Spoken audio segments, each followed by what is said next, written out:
and what impact they can or will have on our businesses. I have a few facts I'd like to share with you. Over 50% of accommodations in the workplace will cost an employer less than $500 and are of benefit to all the other employees and are profitable to the company. Many people do not require any workplace accommodation at all, or there is no cost attached. More than 75% of employees with a disability have a higher than average attendance record. If you come to a point as an employer that you are considering firing or letting go a person, firing a person with a disability is no different than firing any other employee, as long as you have grounds and you follow your usual business practice. People fear often hiring someone because they're afraid of a discrimination case if they have to let the person go. That is not the case. Workers' compensation rates do not rise when you hire a person who has a disability. Those rates are based on your work-related hazards and your business existing records of accidents and injuries. Persons with disabilities may have to continually adjust their lifestyles in order to fully participate in society. They have to be very creative and develop some great problem-solving skills at a very early age in order to fit in and to receive the same level of equal services that you and I take for granted. It's no different in the workplace. Employees with disabilities can help to raise the morale of other employees with their positive attitudes towards work, their daily demonstrated commitment, and the ability to overcome any of the challenges presented by their disability.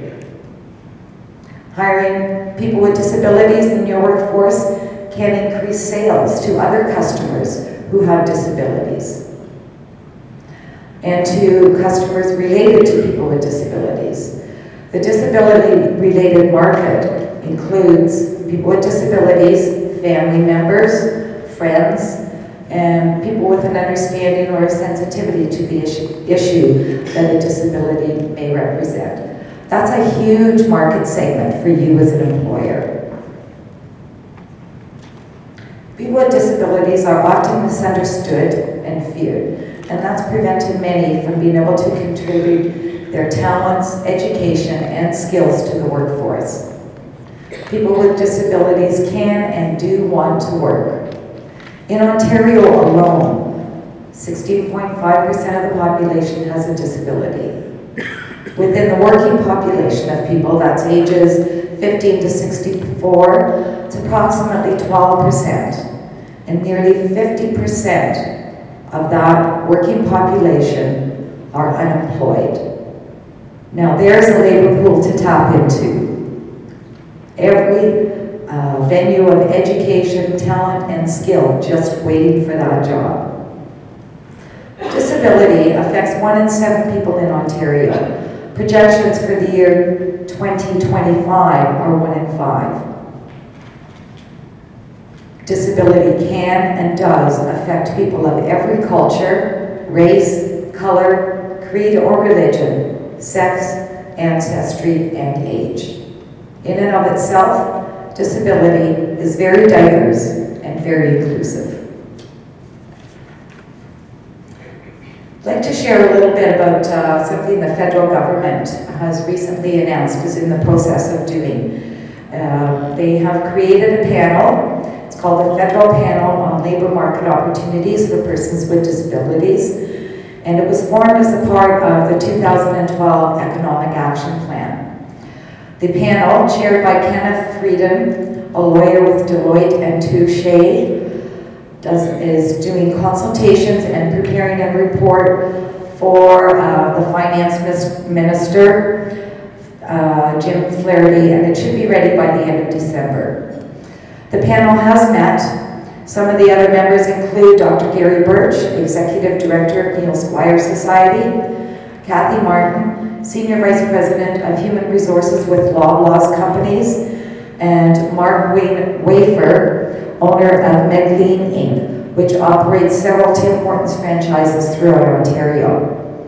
The panel has met, and Canadians are now encouraged to participate in an online consultation that began in September.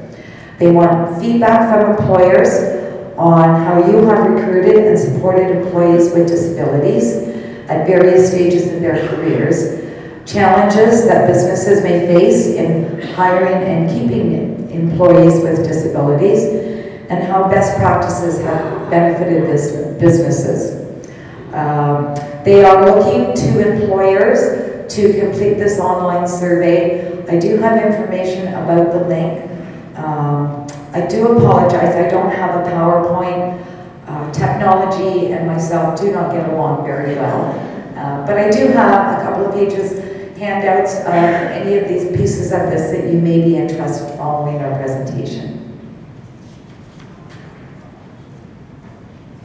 Just want to share a couple of big quotes from some employers. Did I just move everything on me? I'm sorry.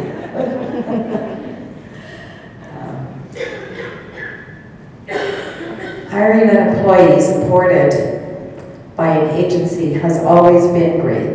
The person is on time, ready, showing pride in their work. They have a smile on their face, great benefit to have them as part of our team. That's from Greg Murillo, Regional General Manager of Burger King. Another quote, at Winners, we take pride in being the employer of choice. Participating in employment programs allows our store to model our core company values, which include diversity, integrity, delivering results, mutual respect and caring, open communications, teamwork, empowerment, and customer satisfaction. Partnering with this employment program, we become not only part of our community becomes part of us. And that's from Michelle Fisher, Store Manager of Winners Apparel Limited. One last one. The person we hired has become an integral part of our family business, does his work with a sense of pride and ownership. He is punctual, willing to learn anything new, has a sense of humor, and keeps us going. Those are some of the qualities he's demonstrated while working for us. Everyone has a gift and talent. They just need to be matched to the right job. And that's from Elizabeth Smulder, owner of Simcoe Trophies. There are many employer awareness campaigns going on across Ontario. Most of them are driven by the employers in the business sector. I have some 2 pages of information about the various campaigns that are going on. I'm just going to quickly highlight a couple, and then I will move on and not take any more of your time. The Honourable David C. Onley, who was appointed as Ontario's 28th Lieutenant Governor in 2007, is a very strong proponent of employment for persons with disabilities. He himself lives with polio and has post-polio syndrome. He represents both as a strong role model and advocate on behalf of people who have a disability. He's very involved with the Ontario Disability Employment Network and has created part of a Champions for Change panel, which includes several employers from various parts of Ontario. The Business Leadership Network is another organization in Ontario. The Rotary at Work Initiative, which is partnering with Community Living Ontario and Rotary clubs throughout Ontario.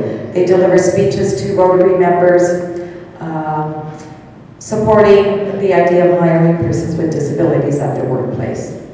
Business Takes Action is a Canadian Manufacturers and Export Association initiative aimed at promoting the benefits of hiring qualified persons who have a disability.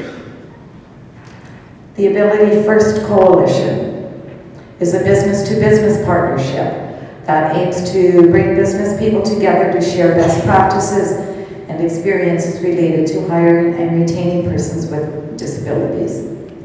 And the Ministry of Community and Social Services Don't Waste Talent initiative has 2 portals, One for employers looking to hire persons with disabilities, and one for persons who have a disability who are looking to get into the workforce.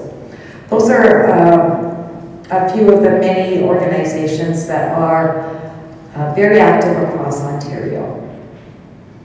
In conclusion, you might conclude that between increasing awareness and growing demand, the future looks bright for people who have a disability in the workforce. We're still struggling. Unemployment rates for persons with disabilities is at almost 50%. There's still a long way to go. I hope that today this will help you realize the huge pool of talented and eager potential employees that are available to you, the employer, through persons with disabilities. Thank you very much for having me and for your time.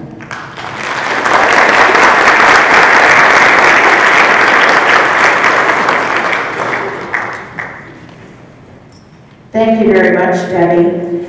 I hope that we will all consider changing our attitudes and face the place of employment, and we can all change our perception and our ideas while we welcome creative problem solvers. And I think that we should join winners, Tim Hortons and Simcoe trophies and employers like that. And we need to know if we're up to the challenge, and let's tap into this valuable labor resource. And I just want to remind you that there's going to be questions at the end of the panel's presentation. We'll come back and have questions. I'm supposed to remind you several times today, so you're going to get tired of me saying this, but if you win the e-reader because you filled out your evaluation, you'll be very, very happy. So make sure you fill out your evaluations, and we'll put your name in a draw for an e-reader. And our next person is Sandra Lee. And Sandra, in addition to her current role with local immigration partnerships, she has a diverse background in the employment sector. She was employed as the Executive Director of the Ontario Network of Employment Skills Training Projects. That's quite a title. Must have been a government program, was it? It was just such a long title. One Step is a provincial umbrella group supporting the professional development needs of employment career sector. She's also worked for Georgian College as the Manager of Government and Employment Programs and the Manager of Career Counseling and Student Services. Boy, welcome, Sandra. Would you like this one? Would you like to use that? Can you hear me with this one? Okay. The more things I have, the less likely there's something to go wrong. Thank you, everyone, for attending today. And local immigration partnerships, as you can see, are funded by Citizenship and Immigration Canada. We don't provide direct client delivery. Our role in the community is to provide information and prepare across a number of sectors, the community, for the changing demography. And so when I thought about the presentation today, about what I would share, because anybody who knows me knows it's hard for me to talk for just 15 minutes, I thought that I would share some information about the current immigration population in Simcoe County, what is expected to change, and also to share with you the business case for hiring immigrants, and then lastly a few resources that might be helpful for you if you're considering hiring immigrants in your workplace.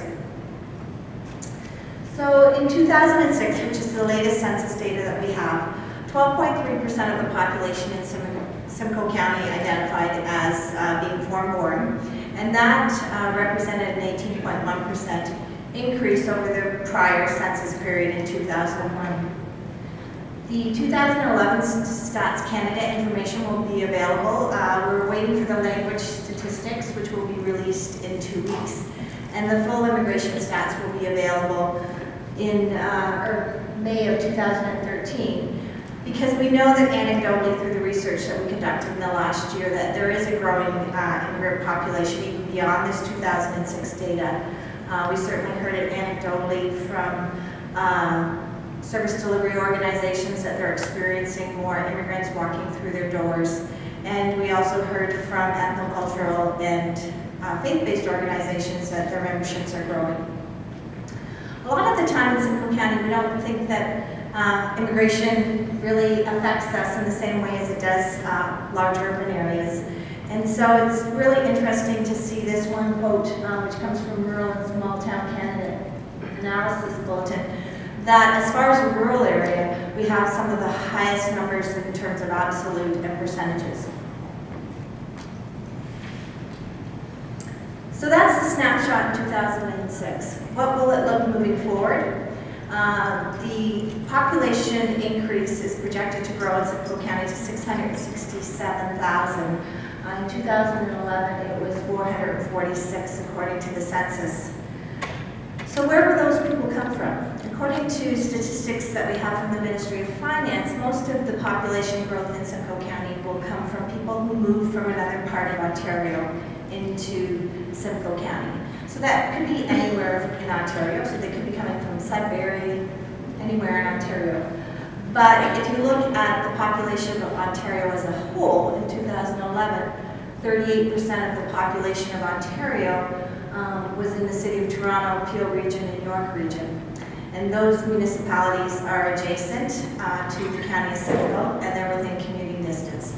So there's a lot of logic in the fact that many of the people coming into the County of Simcoe will be moving from these municipalities. So what do these municipalities look like? In 2006, the City of Toronto, 49.4% of their population was foreign-born.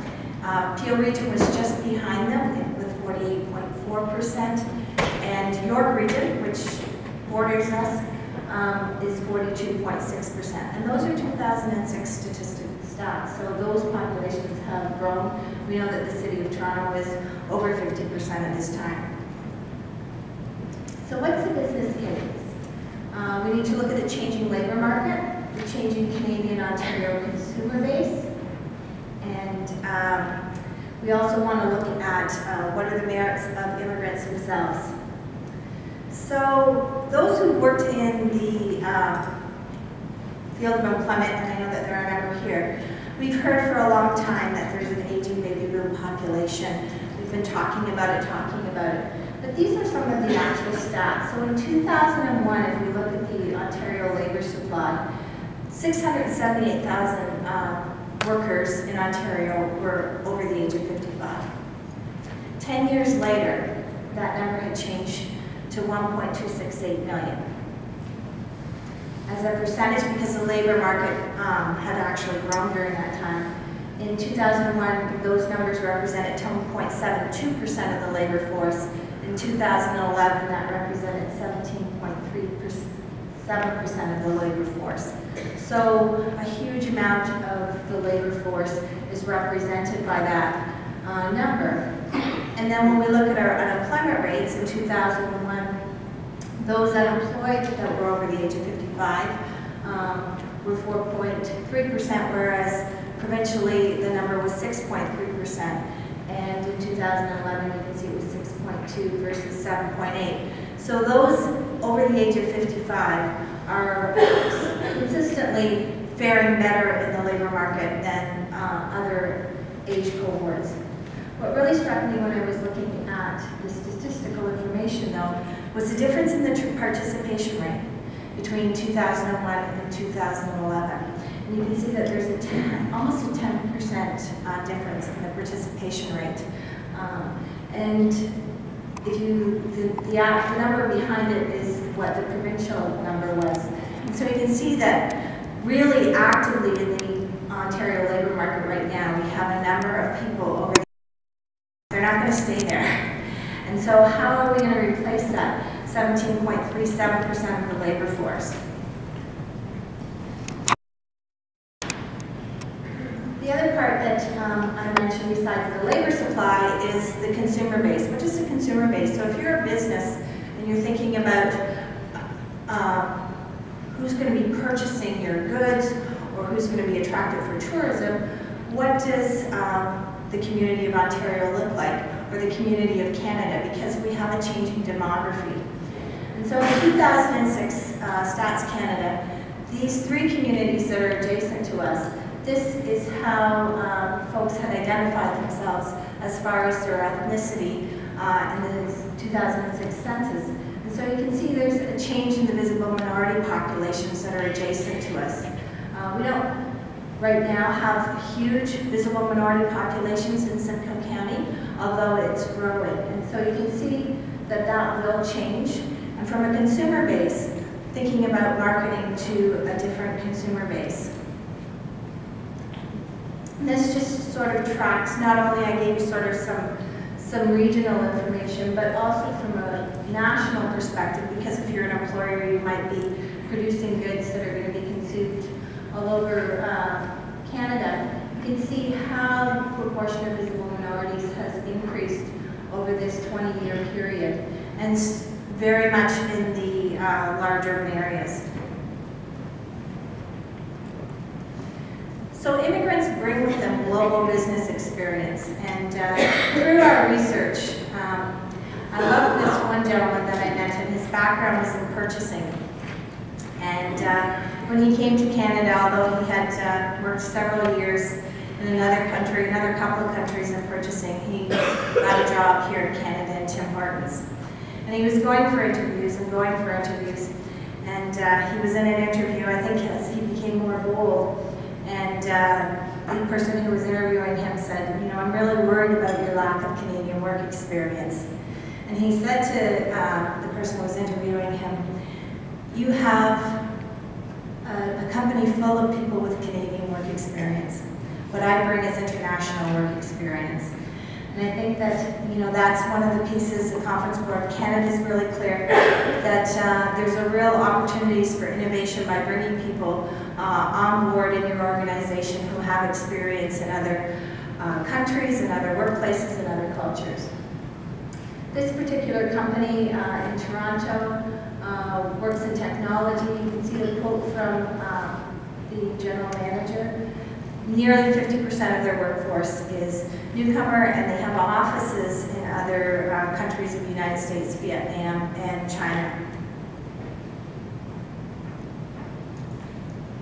So what are some of the attributes? Innovation, they're risk takers. The process of immigration makes them risk takers. They have a strong work ethic. So I have a video for you. This is the part of my presentation that makes me a little bit nervous. Is the video going to work?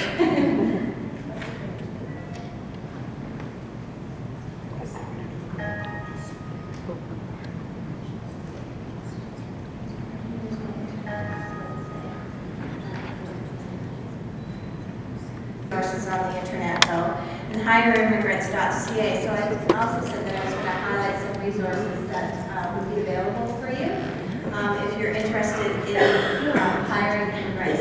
And hireimmigrants.ca is a website that's designed specifically for employers. It has a number of videos on there, webinars, success stories of companies who have successfully hired and integrated newcomers into their workforce, and it provides some sector-specific information. So it has some resources that are targeted to the private sector, some resources that are targeted to the public sector, and resources that are targeted for the not-for-profit sector.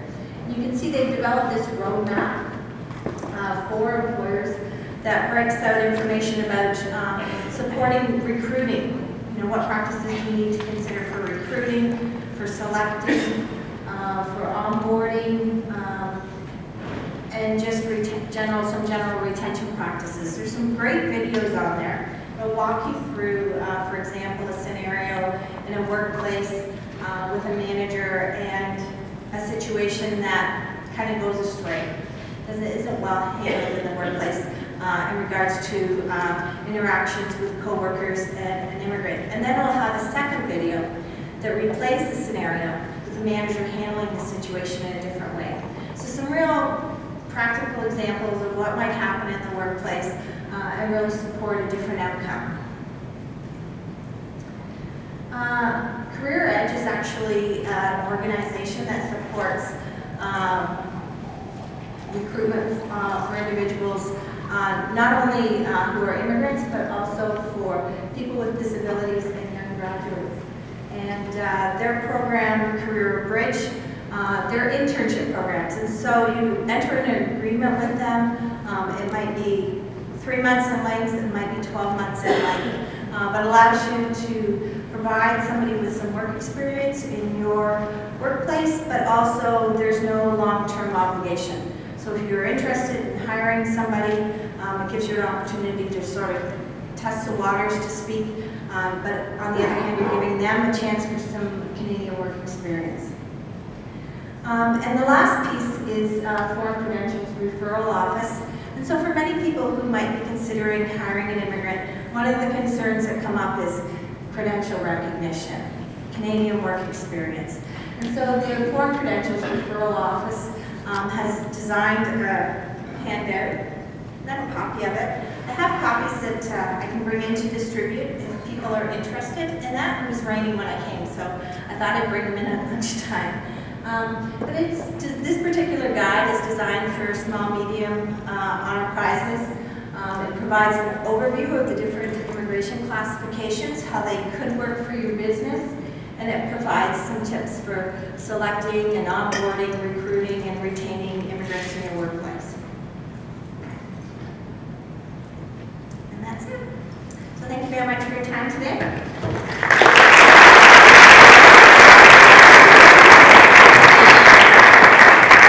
Thank you, Sandra. I think that we all find it interesting to discover how we can use New to Canada people in our business or in our nonprofit sector. It's really interesting that if we embrace this new workforce, we'll have a whole broad experience, and we'll have someone who can help us build our customer base or our service base or any of those sorts of things. They bring all that experience and all that international work experience with them and a background. And I see the slides up again. Want to remind you to